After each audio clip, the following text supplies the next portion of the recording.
silence. Not the lazy kind that settles over empty fields at dusk, but the loaded silence of 47 elite marksmen refusing to speak. Their eyes locked on a single figure crossing the gravel lot at Fort Ridgecrest. She moved slowly, a worn leather rifle case slung across her back, her sun-darkened skin streaked with lines of red, black, and white paint that ran from her forehead down across both cheeks and along the edge of her jaw. Beaded braids swung at her shoulders.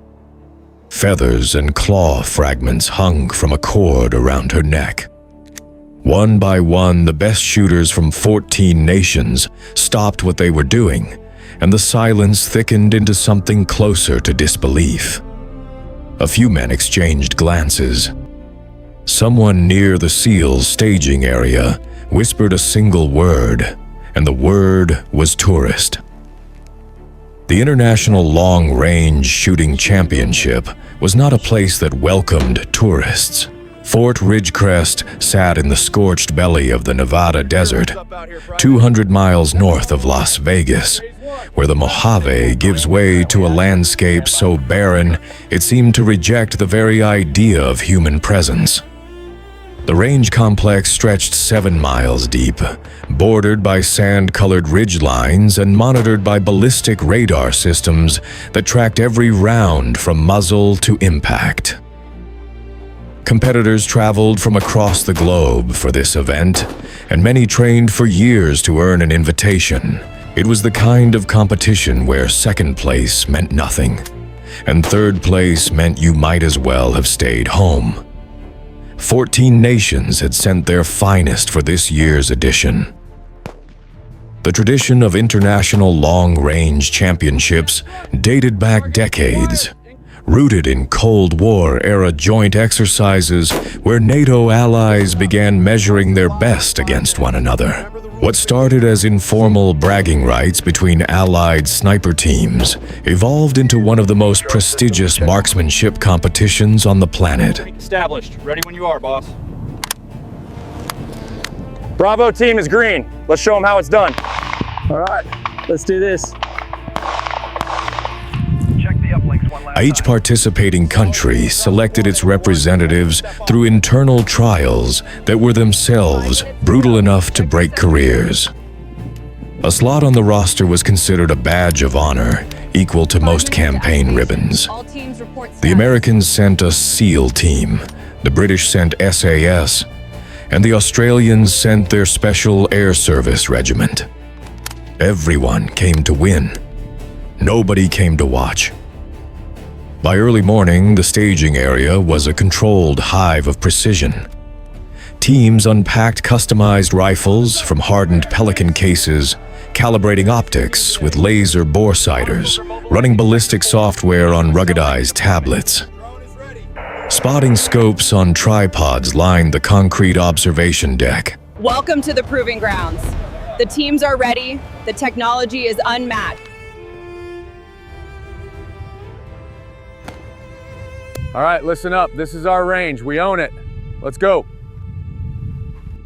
Officials from the Joint Special Operations Marksmanship Committee walked the line, clipboards in hand, verifying credentials and weapon registrations. The air smelled like gun oil, sunblock, and the dry electric charge that comes right before the desert heats past the century mark. Every detail mattered here. Barrel harmonics, altitude corrections, the precise ambient temperature that would expand or contract a bullet's trajectory by fractions of an inch over thousands of meters. This was not marksmanship.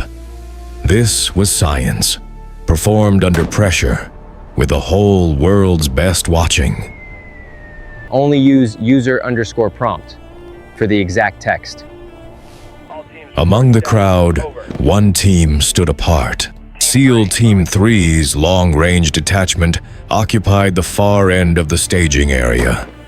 Their equipment polished and arranged with a kind of theatrical discipline that came from knowing every camera was pointed at them. What is this? The circus? At the center stood Chief Petty Officer Garrett Hollins, two-time defending champion, a broad-shouldered Virginian whose reputation preceded him by roughly 1.5 miles, which happened to be his personal distance record. Hollins had a way of standing that communicated absolute certainty. Feet wide, arms folded, jaw set like a man who had already decided the outcome. Painted woman on the range. His spotter, Petty Officer Second Class Diaz, crouched beside their rifle system, a $23,000 custom build, chambered in .338 Lapua Magnum, and adjusted the Schmidt and Bender scope with the gentle attention of a surgeon. Hollins watched the painted woman cross the lot and shook his head slowly, the corner of his mouth pulling into something that was not quite a smile. "Diaz," he said, not turning his head. "Tell me that's not a competitor." Diaz looked up, paused. "She's got a lane assignment, Chief." Hollins exhaled through his nose. "Outstanding. The circus found us in the desert." A British SAS corporal overheard and glanced towards the approaching figure. He studied her for a moment. The face paint, the braids, the feathers, and his expression settled into the particular blankness that special operations soldiers maintain when they are choosing not to reveal an opinion. Beside him, a younger operator made the mistake of laughing. The corporal did not laugh. He had spent enough years in enough countries to recognize the difference between costume and ceremony. But he said nothing. The competition would sort out what words could not. Above them, the Nevada sky stretched endlessly, a pale dome of white heat pressing down on the range like a held breath.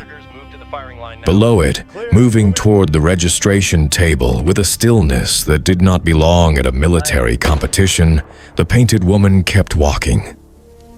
She did not look left. She did not look right. Her boots left shallow prints in the gravel, and the feathers at her neck barely moved, as if even the desert wind had decided to watch where this was going. Staff Sergeant Kira Molinari, the range safety officer assigned to the south observation deck, watched the painted woman approach the registration table and felt her stomach tighten. Molinari had worked 12 international competitions in 9 years. She had seen confident shooters, nervous shooters, arrogant shooters, and quiet ones who arrived with nothing to prove. She had never seen anyone walk onto a military range wearing war paint and feathers. The woman set her leather rifle case on the table and handed over a folded sheet of paper. Molinari couldn't hear the exchange, but she saw the registrar's face cycle through confusion, amusement, and something that might have been discomfort. The registrar picked up a radio. Word spread fast. By the time the painted woman was issued a competitor's badge and assigned to Lane 19, half the staging area knew 3 things about her. First, she was American.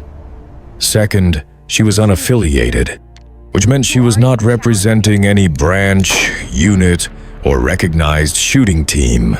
Third, and this was the part that generated the most commentary, she had registered a Springfield M190304 as her competition rifle. An Australian marksman named Corporal Webb leaned against the barrier near Lane 12 and stared at the rifle case. "Mate," he said to his spotter, "that's a Springfield. The bolt action from World War II. The one they issued to infantrymen storming beaches in 1944. His spotter, a sergeant named Parrish, squinted. "It's got the Weaver scope, the old 2.5 power optic. That glass was cutting edge 80 years ago." Webb shook his head slowly. You shouldn't be here. "We're shooting at 3,000 meters and beyond. Every team out here has custom actions, machined barrels, computer-linked scopes that compensate for the rotation of the Earth. She brought a museum piece. Parrish tilted his head. Reckon it'll even group at 1,000? Webb exhaled. At 1,000, maybe. At 3,000 plus, a 30-06 round starts dropping like a stone past 2,000.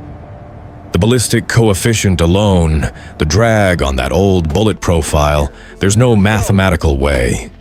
He paused. She'll be out in the first round. Hollins made his way over to lane 19. He did not introduce himself. He did not need to. Everyone on the range knew his face.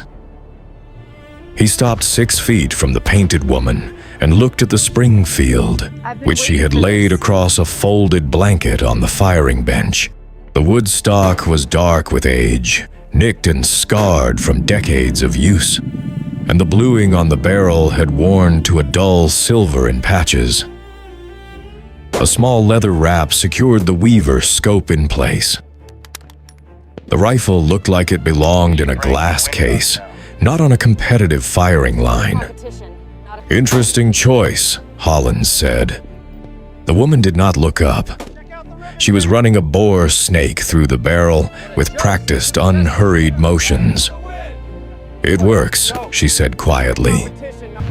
"At what distance?" Hollins asked. His tone was the kind of polite that served as a vehicle for condescension. "Any distance," she said. She still did not look up. Hollins studied her for a moment. The paint on her face was precise, deliberate, not costume makeup, but something applied with ritual intention. The braids in her long blonde hair were woven with small colored beads, and the feathers at her necklace were arranged in a pattern that suggested tradition, not decoration. Her eyes, when she finally glanced up at him, were a startling blue-green, the color of shallow sea glass held up to sunlight. There was no anxiety in them, no eagerness to impress. If anything, they held the flat calm of someone who had been looked at like this 1,000 times before and had stopped caring roughly 999 looks ago. "You know this is the international finals, right?" Hollins said. "This isn't a county fair." She slid the boar snake free, folded it, and placed it in a leather pouch. "I know what it is," she said. Hollins waited for more. None came. He turned back toward his lane, and as he passed Diaz, he said just loud enough for the neighboring teams to hear, "Mark my words, she'll pack up before round 3.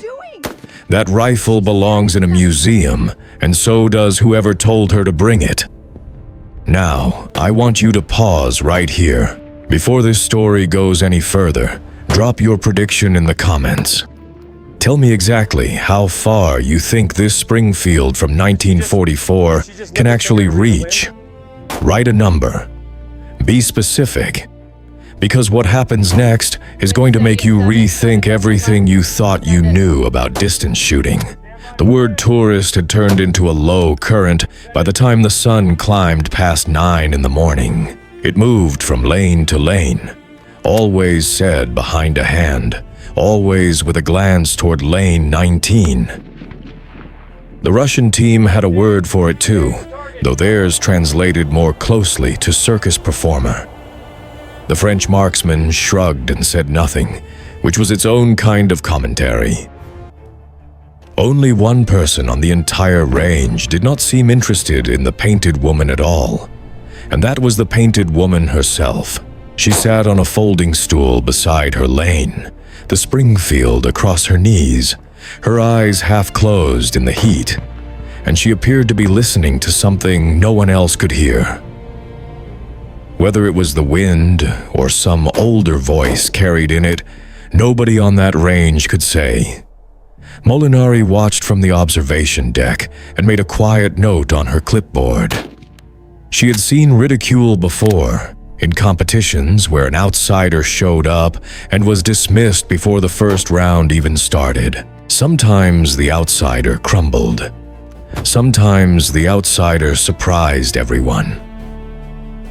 What she had never seen was someone who so completely refused to participate in the social dynamics of the event, who seemed to exist in a separate space entirely, unaffected by the judgment swirling around her like dust.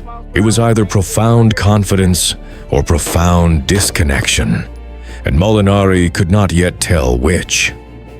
The morning sun pressed the temperature past 100 degrees before the first round even started. Heat waves rippled off the desert floor, turning the distant target frames into shimmering ghosts.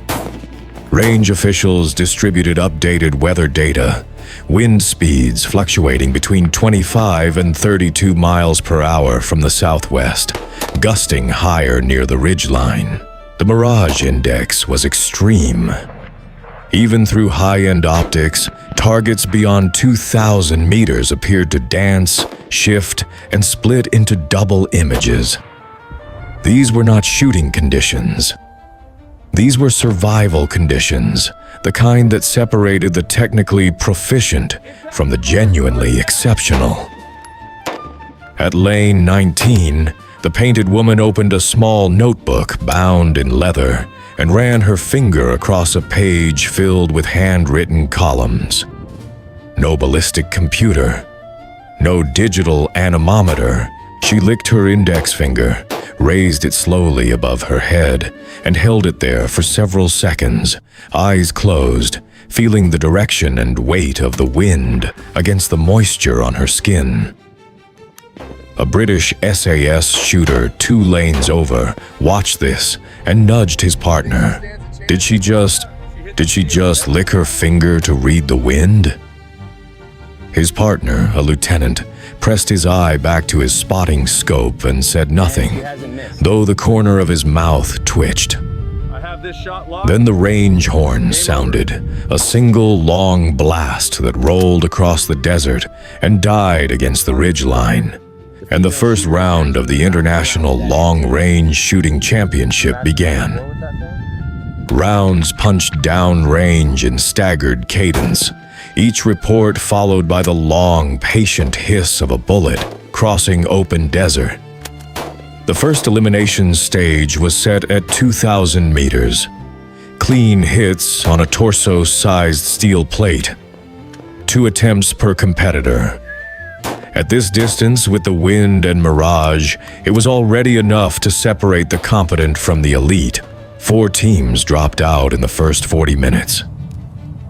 A Norwegian marksman missed both shots by less than a foot and stood behind his rifle for a full 30 seconds, staring downrange as if the desert had personally insulted him.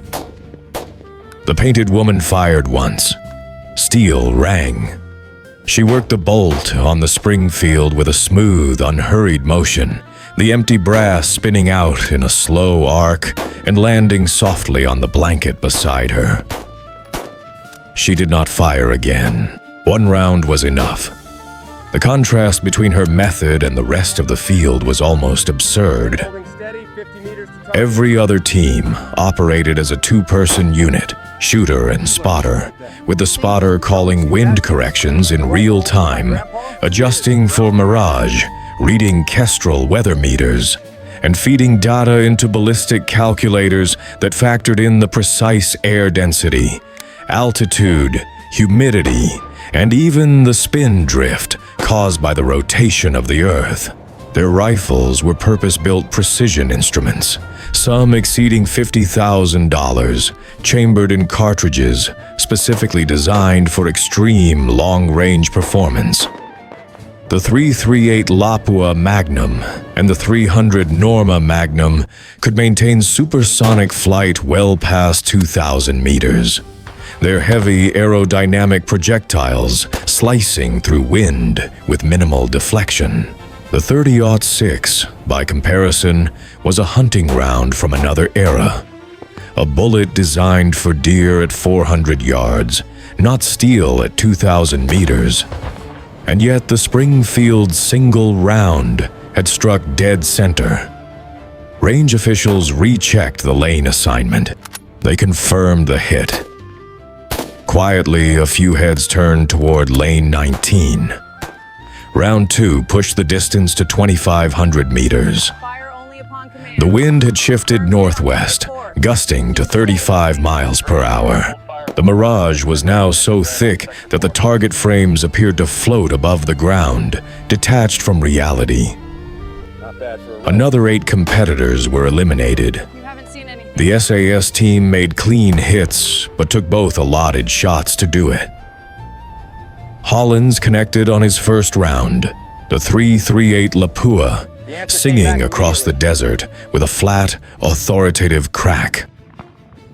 He stood and flexed his hands, glancing down the line toward lane 19. The painted woman was already writing in her notebook.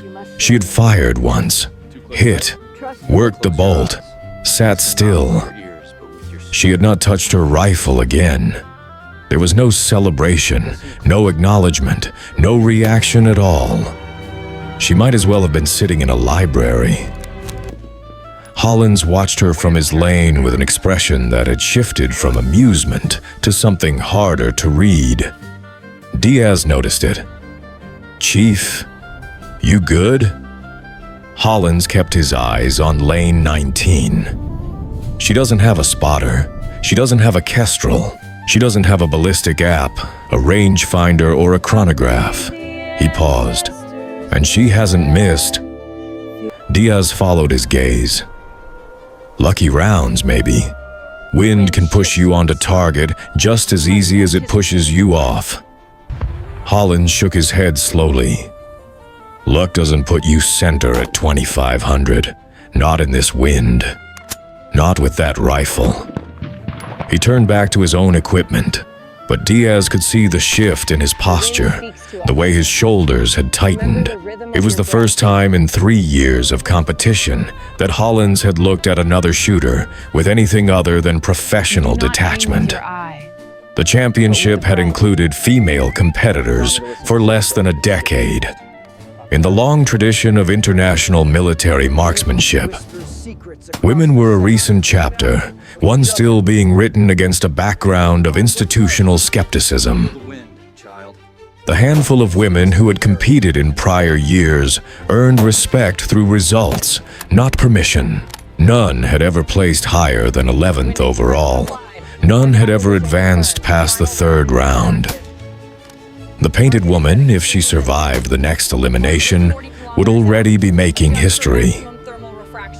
Round 3, 3,000 meters, 1 mile and nearly 900 yards. The distance where physics became theology, where even the most advanced systems in the world could not fully account for every variable. At 3,000 meters, the bullet was in the air for nearly 5 full seconds, subject to wind shear at multiple altitudes, thermal layering, the subtle curvature of trajectory that made long-range shooting more art than science. 12 competitors remained. The range fell quiet. The first shooter, a German Kommando Spezialkräfte marksman, fired twice. Both rounds struck low and left. Eliminated. A Canadian Special Forces shooter connected on his second attempt, punching the steel with a faint, delayed clang that arrived almost 3 seconds after the visible puff of impact. The French entry missed entirely.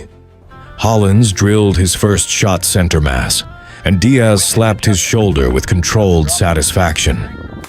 "That's 3 for 3, Chief. Nobody's touching you today." Hollins lowered his cheek from the stock and looked down the line. 8 shooters left. Lane 19 was next. He folded his arms and watched. She knelt behind the Springfield. The old Weaver scope caught a flash of sunlight. She did not consult her notebook this time.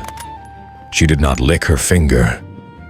She simply settled her cheek against the wood stock Her left hand curled beneath the forearm in a cradle hold that looked like it had been passed down through blood rather than trained through repetition.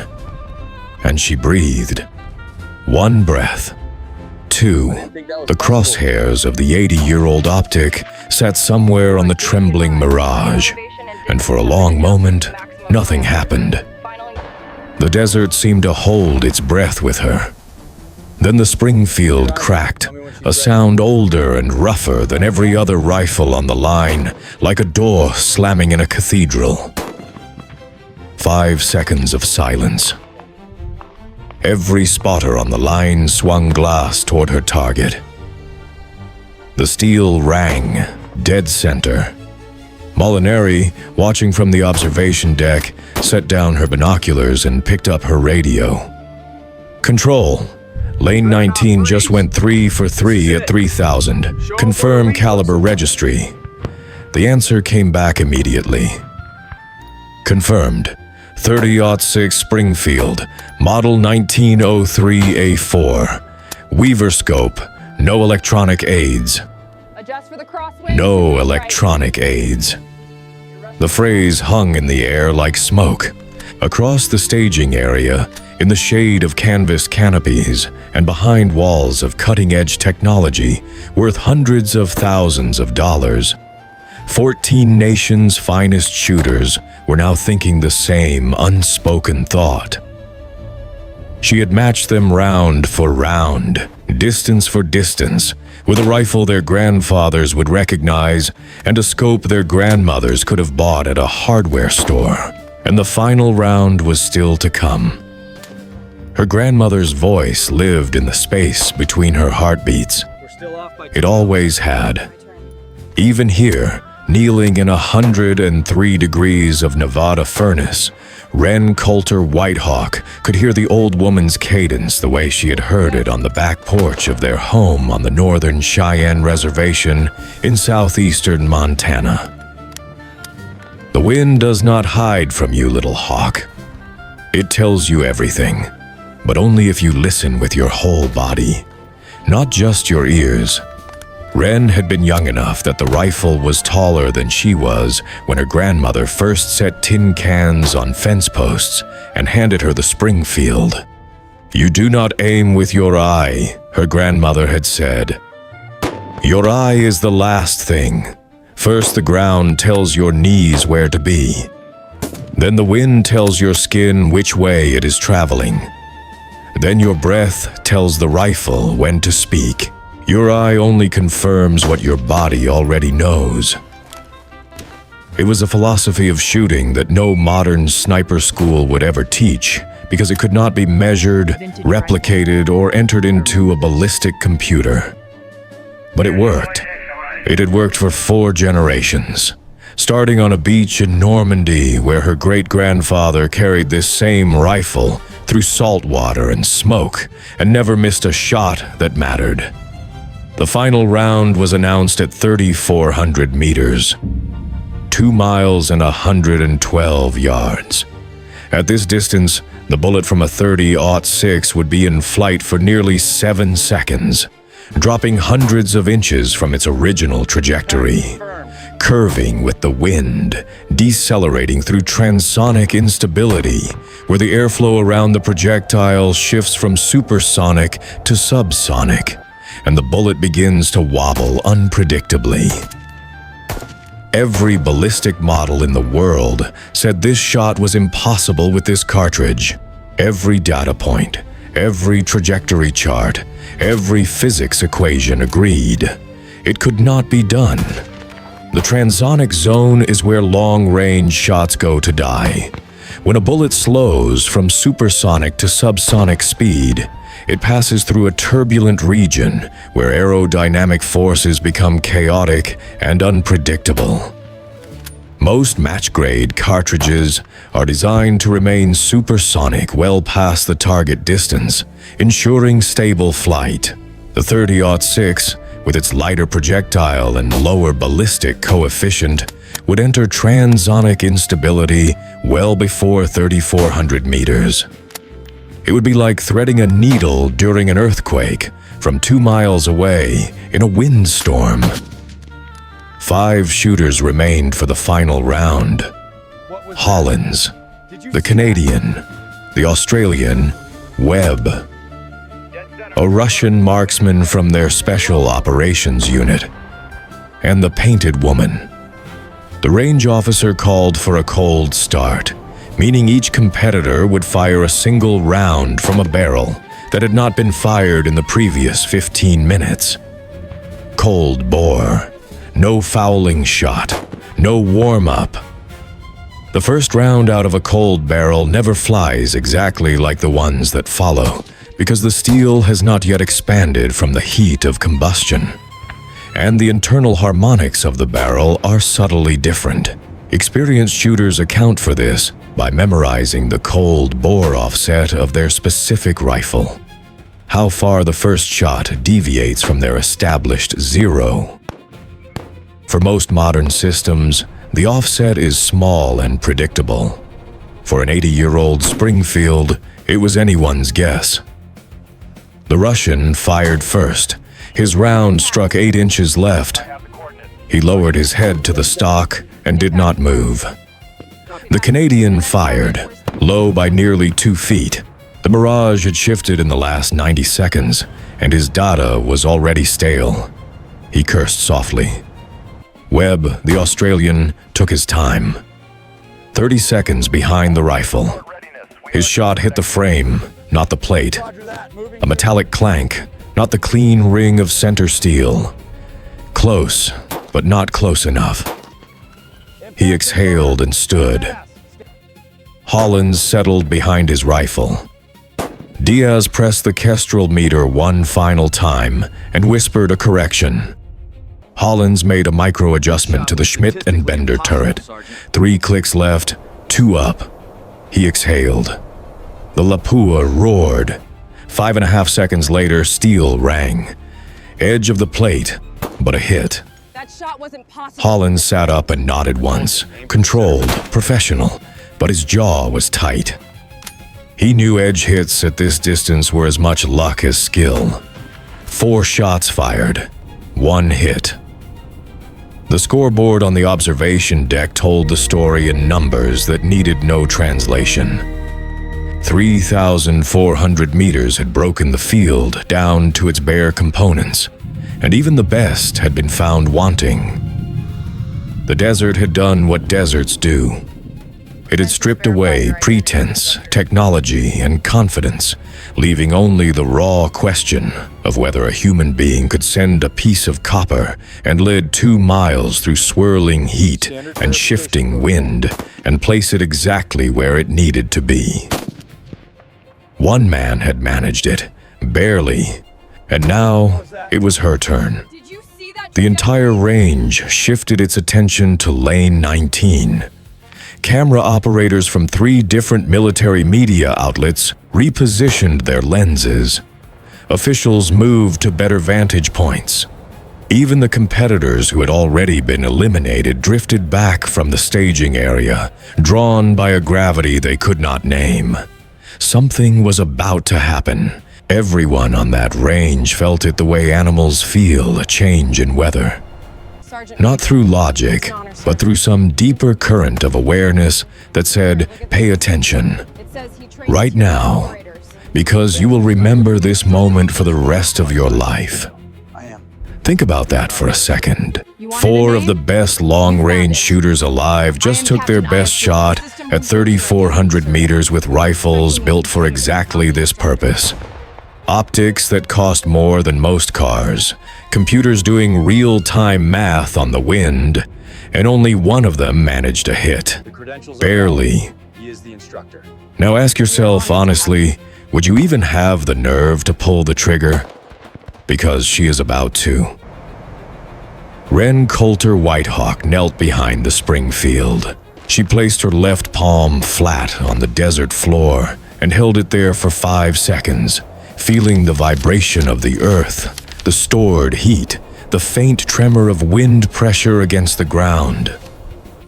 She closed her eyes. 3 heartbeats. She opened them. The old Weaver scope, 2.5 power magnification, barely enough to see the target frame clearly, offered a view of the distant steel plate that looked like a postage stamp floating in a river of heat shimmer.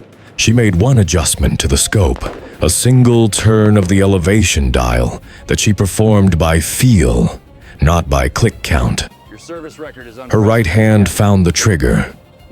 Her breathing slowed until her rib cage was nearly still. The Springfield fired. The sound was different from every other rifle on the line, deeper, older, carrying a resonance that seemed to come from somewhere beneath the present moment, as if the rifle remembered every shot it had ever taken and was adding this one to the count. I am First Sergeant 6.5 seconds. Now what seems to be The longest 6.5 seconds in the history of Fort Ridgecrest. 47 people held their breath. Spotting scopes tracked the empty air. Then the steel plate sang, a clean, full, unmistakable ring that carried across the desert like a bell tolling in a valley. Dead center. The range was silent for 4 full seconds. Then someone behind the observation deck said very quietly, "That is not possible." 3,412 meters, confirmed by laser rangefinder, cold bore, 30-06, Iron Era optic, center hit. The scoring officials verified the result 3 times. Then they verified it a 4th time, because none of them were willing to sign the sheet until they were absolutely certain their careers could survive the claim. I need to see identification. The competition director's voice was strained, the kind of carefully professional tone that people use when they are trying very hard not to sound as rattled as they are. He stood at lane 19 with 2 range officials flanking him. All 3 men looking at the painted woman as if she had just materialized from the desert heat itself. Standard verification protocol, he added, though everyone within earshot knew there was nothing standard about what had just happened. Wren reached into the inner pocket of her unmarked jacket and produced a folded document sealed in a clear plastic sleeve. She handed it to the director without expression. He opened it. His eyes moved across the text. His hands, which had been steady enough to officiate 3 days of precision shooting, began to tremble. He looked up at the 2 officials. This is a Special Operations Command credential. Sniper Instructor Billet, call sign Painted Hawk. The senior official leaned in. Instructor Cadre at SOCOM means she trained the people who train the operators. That's not field level. That's the top of the food chain. The director's mouth opened, closed, and opened again. 52 classified missions, he read aloud. Operation Silent Thunder, 2021. The name moved through the crowd like voltage through a wire. Painted Hawk. It reached the SEAL staging area in under 10 seconds. Diaz looked at Hollins. Hollins did not move. His arms were still folded. His jaw was locked, but the color had drained from his face in a way that had nothing to do with the heat. "Chief," Diaz said quietly. Painted Hawk was the primary instructor for the advanced long-range module at Dam Neck. 2 years ago, before we rotated through, Hollins said nothing. "Chief, she was the one who redesigned the wind reading curriculum. The technique you use at distance, the sequential altitude sampling, she built that protocol." Hollins unfolded his arms. He looked down at his boots. He looked out at the desert. Then he looked at lane 19, where the painted woman was calmly repacking the Springfield into its leather case, as if she had just finished an afternoon of plinking tin cans. A Canadian general, who had been watching from the VIP observation area, stepped forward and spoke to the group of officials. "Painted hawk," he said, and his voice carried the reverence of someone handling a name they had heard in classified briefings.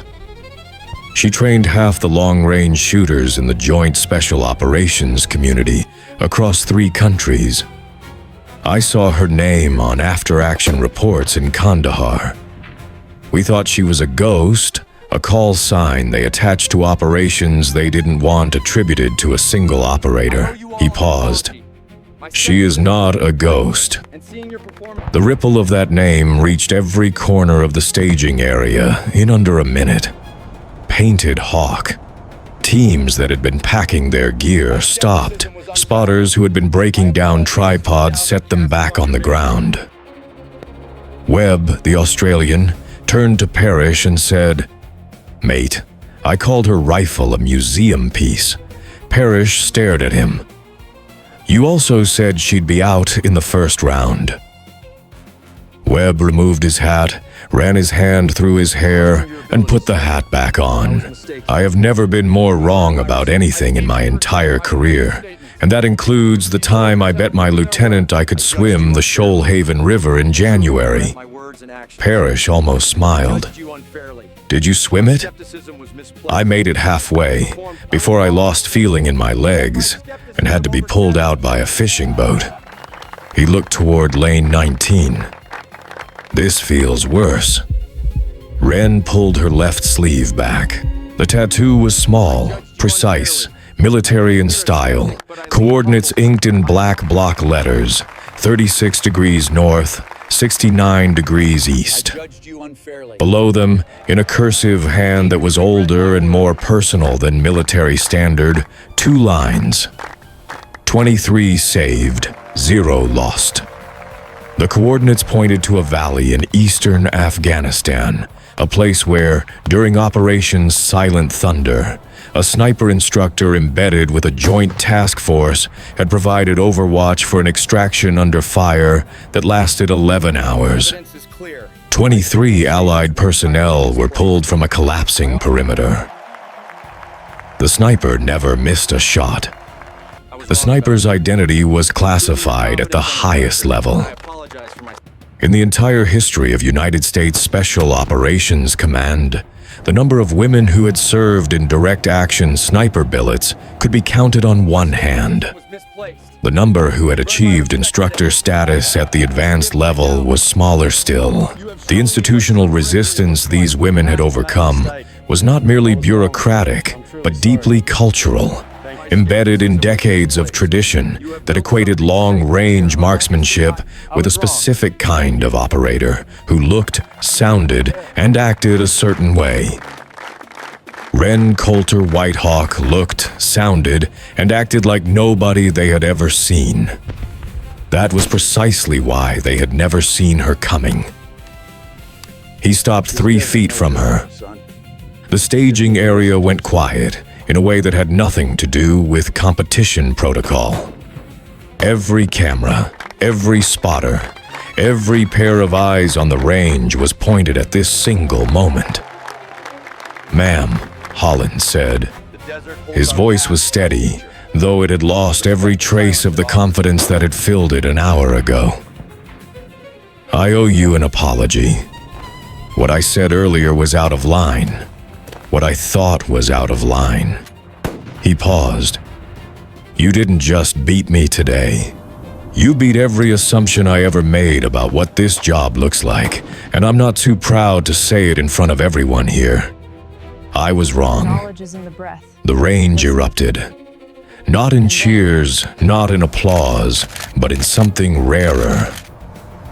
A sustained, steady clap that built from a handful of spectators into a rolling wave that swept across the staging area and carried all the way to the observation deck, where Molinari was standing with both hands pressed together, jaw tight, eyes bright. The clapping did not stop. It grew. The Russian marksman, who had not spoken a word of English all day, brought his hands together slowly and deliberately. The French entry joined. The German commando, who had been eliminated in the first final round, stood at the back of the crowd. clapping with the focused rhythm of a man correcting a mistake he had made inside his own mind. Webb, the Australian, clapped loudest of all, and when Parrish looked at him sideways, Webb said, "Don't you dare look at me like that. I just watched someone do the impossible with a rifle older than my grandmother. If I'm not clapping, check my pulse." Hollins stood alone for a moment after the applause began. He looked at his own hands, the hands that had won this championship twice, the hands that had squeezed triggers on 4 continents, and he folded them behind his back. The crowd was still clapping when he turned and walked toward lane 19. The path he took was deliberate. He did not cut through the staging area or circle around the edge.